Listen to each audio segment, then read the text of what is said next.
어떻게 하면은 우리가 불면증에서 벗어날 수 있는 또 다른 방법이 있는지 좀.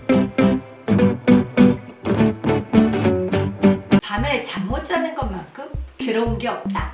맞아요. 우리 상담을 하다 보면 불면증 걸리신 분들 너무 많이 힘들어하고 이틀만 잠을 못 자고 나면은 언어가 제대로 안 나온다고 하죠. 말이 횡설수설하게 되고 버버버 꼬이기도 하고. 근데 실질적으로 뇌에서 그런 현상이 일어납니다. 수면은 우리가 그냥 잠을 잤다, 그래서 피로를 푼다, 그렇게는 생각하시면 안 될 것 같습니다. 왜 그러냐면은 그 뇌에서 나오는 것 자체가 우리가 밤 11시부터 새벽 4시까지 뇌세포 재생도 하고 우리 몸에 필요한 호르몬도 나오기 때문에 우리가 또 뇌하척수가 들어가서 청소도 해야죠. 그렇죠? 그렇기 때문에 잠자는 시간을 그냥 우리가 수면 시간이다 라고 생각하면 안 되고 모든 거를 재생해서 활동할 수 있는 회복하는 시간이다 이렇게 생각을 하시면 좋을 것 같아요. 오늘 우리 운동생리학 육 박사님이 네. 우리가 밤에 잠을 못 자는 것도 사실은 운동하고도 여러 가지 그렇죠. 호르몬하고 연결이 되어 있는 맞습니다. 거잖아요.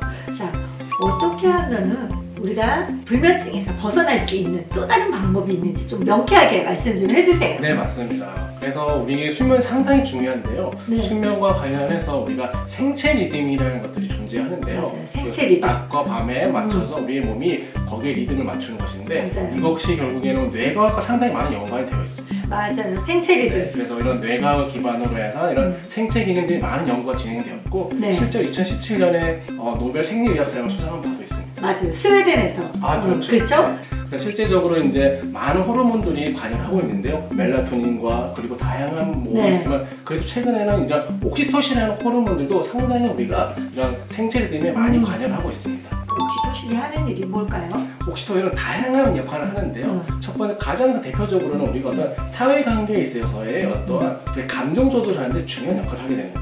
옥시토신이 사회생활을 하는 데 있어서 감정 조절에 큰 역할을 합니다. 그것뿐만 아니라 우리가 네. 수면에 있어서의 어떤 수면을 유도하거나 이런데 중요한 역할을 하게 되는 것이죠. 그리고 이제 실제적으로 이제 우리가 운동을 하게 되면은 실제로 뇌에서의 옥시토신 분비가 상당히 많이 분비가 되고 있다는 연구들이 보고되고 있습니다. 결론적으로는 우리가 잠을 자야지 그 옥시토신이 나오는 거잖아요. 그렇죠. 근데 잠이 안 와. 잠이 안 와요.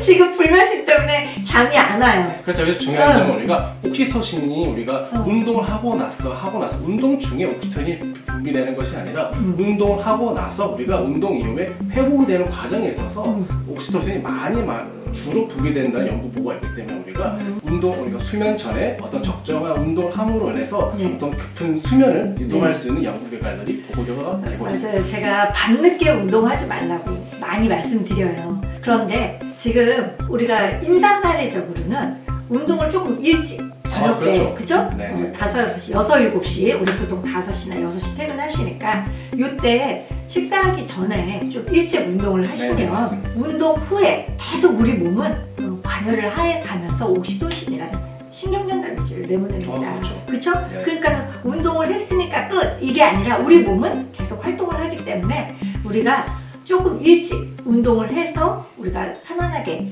감정 조절을 할 수 있고 그렇죠. 잠을 잘 수 있는 이런 옥시토신을 갖다 분비할 수 있도록 돕는 것도 우리가 건강을 지키는 방법 중에 아주 중요한 거라고 할 수 있겠네요. 네, 맞습니다. 그렇죠? 자, 우리가 불면증 하면은 정말 불면증 때문에 고생하신 분들은 밤이 무서울 거예요. 이 밤이 무섭다라는 말 겪어보지 않은 분들은 모르시겠지만 축복받으신 분들이 있어요. 비계 머리만 대면 자는 사람들. 난 진짜 이런 사람들 이해가 안 가. 왜냐면 제가 밤에 잠을 환경이 바뀌거나 이러면 좀 예민해서 잠을 못 자요. 자, 그런데 저는 또 특별한 무기가 있기는 해요. 안대. 그래요? 블랙 안대. 그렇죠.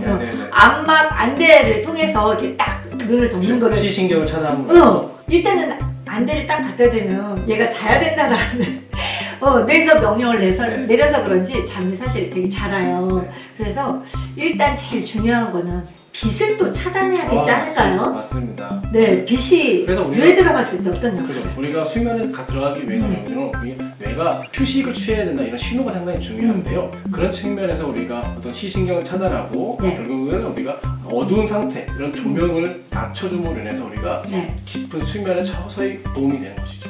지금 육박사님 말씀처럼 우리한테 제일 무서운 적이 하나 있죠. 스마트폰. 그렇습니다. 네. 바로 주무시기 전까지 핸드폰을 켜놓고 열심히 보시다가 핸드폰 딱 끄고 잠을 자야지. 근데 선생님 잠이 안 와요. 그러면 이제 제가 물어보죠. 주로 자기 전에 어떤 행동을 하느냐. 그럼 뭐 자기 직전까지 다들 스마트폰 봐요. 네, 맞습니다. 그리고 더 나쁜 거 잠을 못 주무시는 분들의 특징이 뉴스 보시는 분들. 부정적인 뉴스. 네네네. 뉴스 보고 또 유튜브에서 무서운 거, 막 스릴러 같은 네. 이런 내용들 막 보시고 그러고 난 다음에 쫄깃쫄깃한 게 그냥 막 기분이 그런 상태에서 이제 기분 좋으니까 좀 자야지? 잠 안 옵니다. 잠 안 옵니다. 다 각성시켜서 뇌를 깨운 겁니다. 자, 그래서 우리가 수면을 갖다 불면증을 없애기 위해서는 환경적인 거, 생각의 관점 이런 것들을 바꿔서 우리 뇌의 생체 리듬이 어떤 식으로 몸에서 작용하고 있는지 또 뇌에서 어떤 호르몬이 나와야 되는지 그러기 위해서는 우리가 어떤 행동들을 해야 되는지에 대한 개념을 정확하게 아시고 지키는 것이 상당히 중요하다는 생각이 듭니다. 자, 육 박사님, 우리가 깊은 수면을 하기 위해서 다시 한번 정리해 주세요. 운동이 상당히 우리가 수면에도 가장 중요한 역할을 하는데요. 실제적으로 많은 임상과 비임상 연구에 하면 수면의 연구는 아직도 진행 중에 있는 연구고요. 그럼에도 불구하고 네. 운동은 수면의 질을 높이는 데 상당히 중요한 역할을 하게 됩니다. 네, 맞습니다. 따라서 실제로 이제 수면 관련해서는 많은 개인차가 존재하기 때문에 각각 여러분들이 개인에 맞게 어떤 운동에 어떠한 강도 운동, 어떠한 시점에 운동하는 것이 상당한 중요한 포인트가 될 것 같습니다. 네. 누구한테나 똑같이 맞지는 않죠. 네. 그렇지만 이제 중요한 거는 어떤 운동들이 우리가 걷기라든지 뭐 계단 오르기라든지 네. 뭐 스트레칭이라든지 이런 가벼운 것들이 우리 몸에 중요한 역할들을 활성화시키는 것은 맞습니다. 이걸 토대로 하지만 저는 명상을 할 때가 더 좋아요. 그죠? 그럴 수 있죠? 그럴 수 있습니다. 네. 그래서 움직이지 않고 명상을 네. 이렇게 편안하게 해서 마음이 편안해지면 깊은 수면에 들어가는 것 같아요. 뭐 각자 원하시는 대로 이런 정보들을 통해서 편하신 대로 하시면 된다는 얘기고요. 하지만 분명한 것은 우리가 아무것도 하지 않으면 뇌에서도 아무 일도 일어나지 않습니다. 겨울 긴긴 밤 불면증에 고생하지 마시고요. 또 다른 생각과 지금 알려주신 지식을 통해서